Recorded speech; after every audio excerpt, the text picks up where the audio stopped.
Hey everyone, IvyLeeGaming here, and today we're playing Honkai Star Rail. For today's video, I'm gonna laugh at myself getting baited for making a reaction video to this guy's I Quit.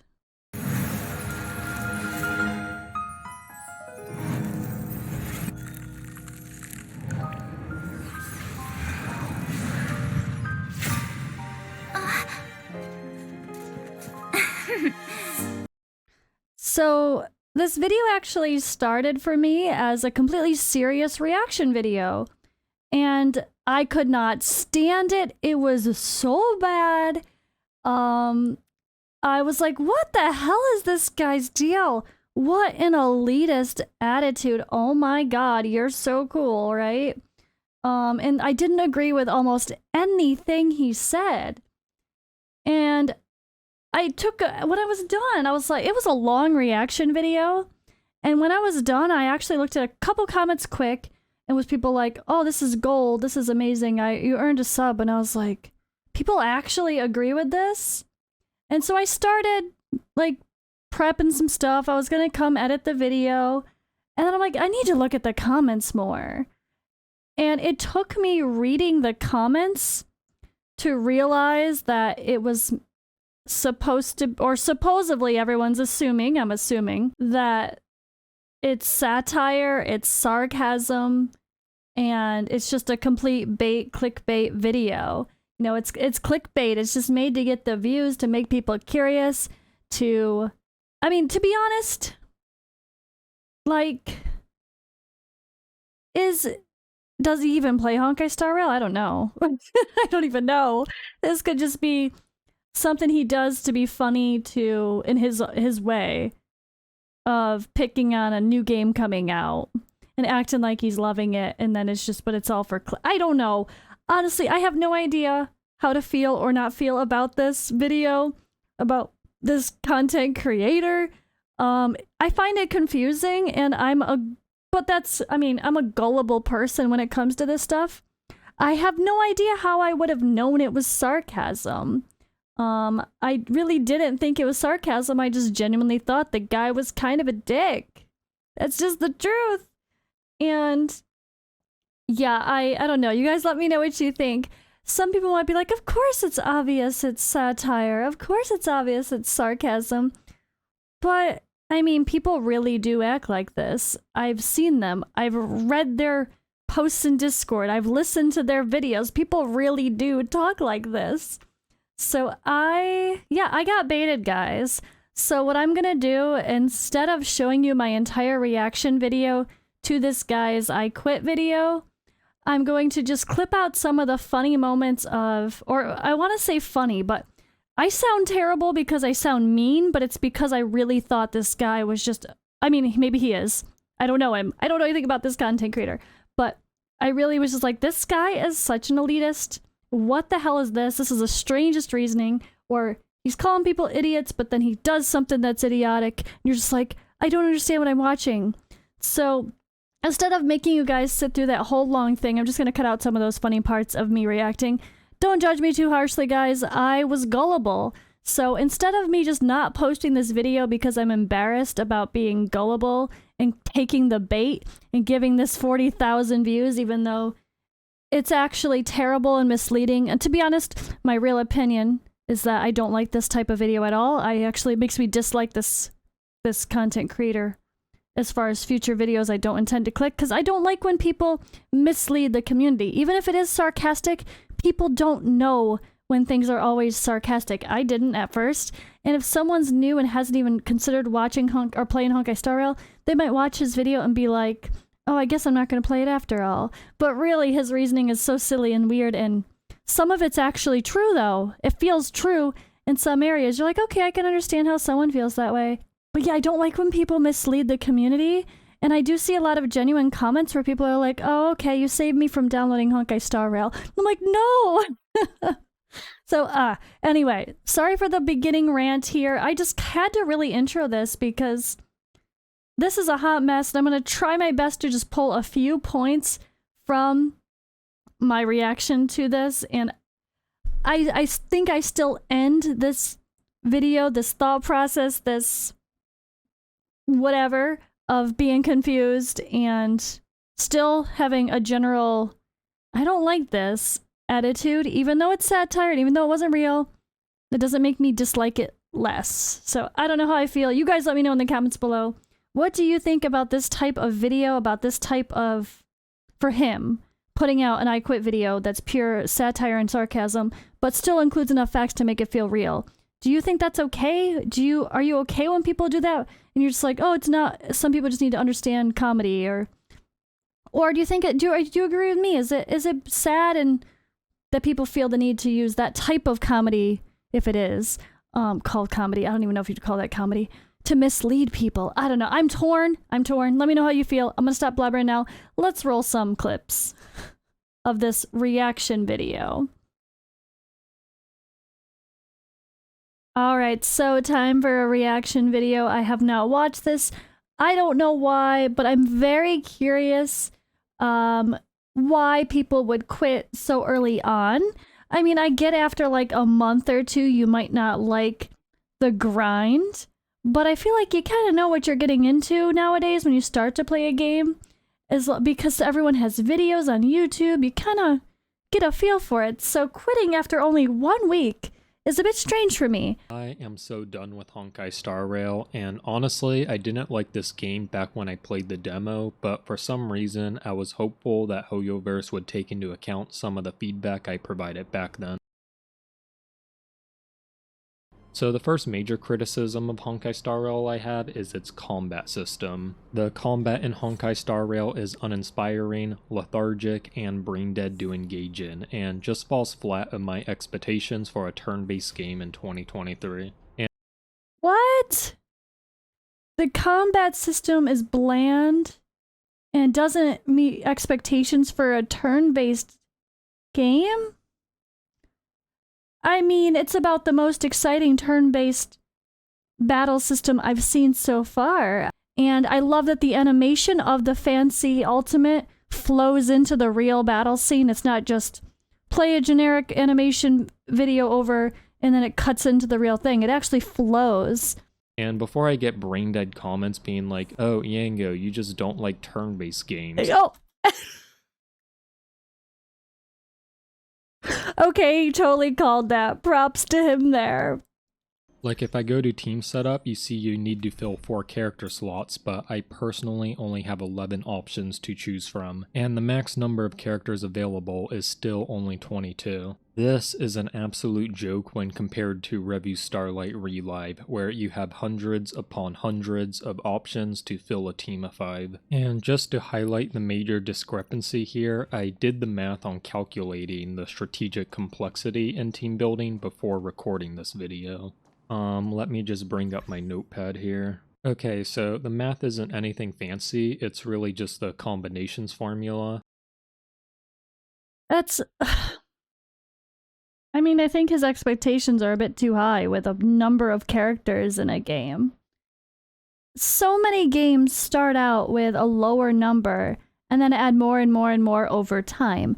If you start out with too many characters in a game from the beginning, people can never get those OG characters that they wish they could. Like, if I think about...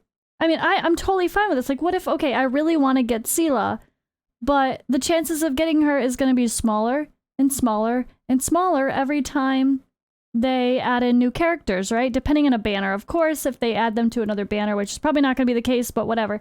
But the more banners they introduce, the longer it's going to take to rotate back to the character you really want to get. So honestly, I like a smaller pool of characters to start with from the beginning. It allows you to have a chance to actually kind of collect them all if you start from the beginning. If you're an OG and you start from the beginning, you really do have a chance to get them all and not feel like you're missing out for a long-term investment versus always chasing that one. Revue Starlight has a staggering near 300 billion possible team compositions, which under the same theory crafting methodologies would take over 2 million years to analyze. I mean, mean, I don't even know what to say that. Never mind. And this is more or less why Review Starlight theory crafters are held in such high regard in the anime mobile gaming sphere, as it's just the most exponentially complex anime game of. Okay, so I don't know this person, but I kind of dislike them already. What is with this elitist view of... like, it's 2 minutes into it, and I'm just like... You have this elitist perspective of, we are the fancy ones because our game is the most complicated. It sounds like he is... Yeah, I want to say an elitist when it comes to gaming, which is not a personality I would follow. If this is his expectation, I don't know why he played this in the first place. Why would you play a game with only 20 characters if you love a game that has 500, if you know that's what you prefer? Why would he even play it in the first place?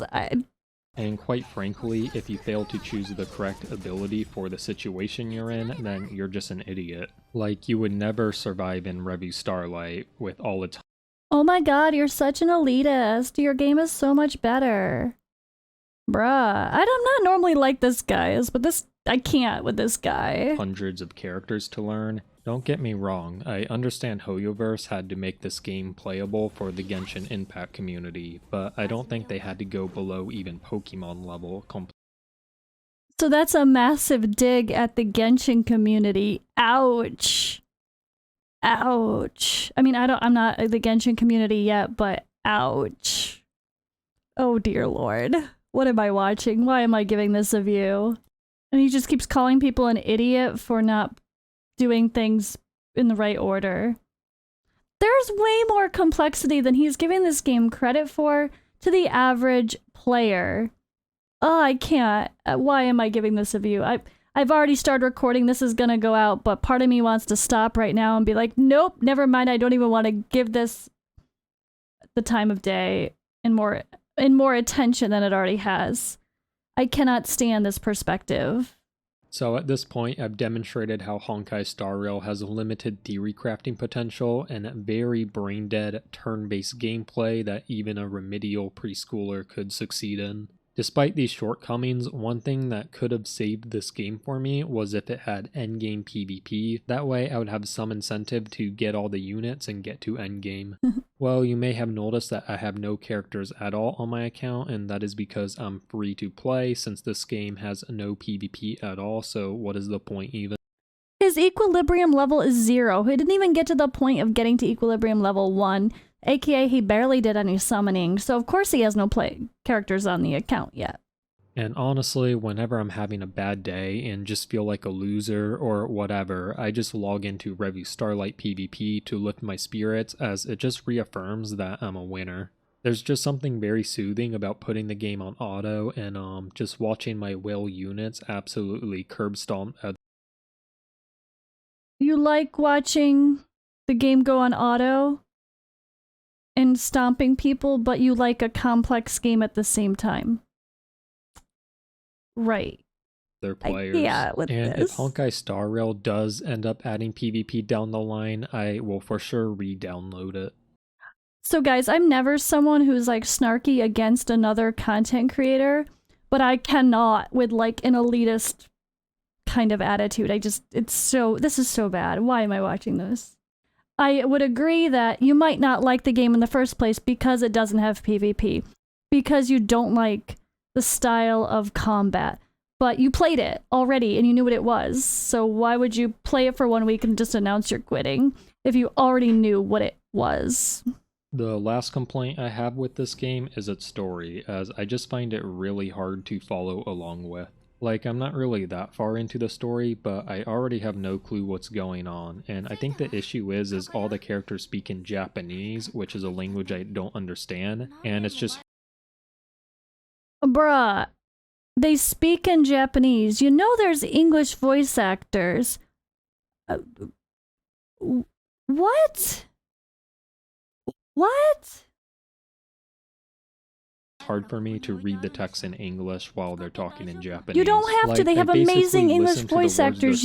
Oh my god, I can't read the words. But then I forget that I forgot to read the words by the time I already clicked to get the next dialogue, and it's just really, really annoying. So he's talking about being so smart in a game that's super, super complicated, and he wants to feel smart and fancy, but he's an idiot and doesn't realize you can play with English voice actors. Anyways, I'm sure some people are thinking, well, just use the English dub. And the thing is, I just can't focus when anime girls talk in English. It's not that then that's your own fucking problem. Don't complain about Japanese voice actors if they give you an English option. Oh my god, my brain. They're not even Japanese looking characters for the most part, so who cares what language they're speaking? And it's not like they're a bunch of purely Asian-looking characters speaking in American English. Oh, this hurt my brain so much. I find English dub bad. I'm sure it's very good in this game. It's just that it catches me off guard too much. Does anyone actually agree with everything we just listened to? That was a hot mess of strange reasoning for someone who obviously shouldn't have even played the game in the first place, especially if they already played the beta. That was the most hypocritical, and like I can't guys. I don't like to be rude to other content creators, but he is so elitist, calling everybody idiots, and then some of his stuff just makes him look like one. I don't understand what was just happening there. That was a strange video to watch. This video ended up being really long. I normally don't pause reaction videos so much, but I was so shocked by all of this that I kind of had to. Also, to note, the reason I look over here a lot versus here when I'm doing reaction videos is I sometimes have the video up on 2 screens because my streaming recording software has me plus the game on this one and just the game on this one. So if I'm looking here, it's also I could see myself and still see the video I'm watching. So if you see me look this way, it's not that I'm not watching the video, it's just that I'm watching it on a different screen and I don't realize I'm doing it because I can't help it. Alright, sorry this was so long. This was... I apologize for making you guys watch that too. Yeah, yep, I got baited, guys. I got baited. I really, really thought he was serious. I mean, technically he could be. I don't see him proving that he's joking at any point, but yeah, I got baited. I got baited.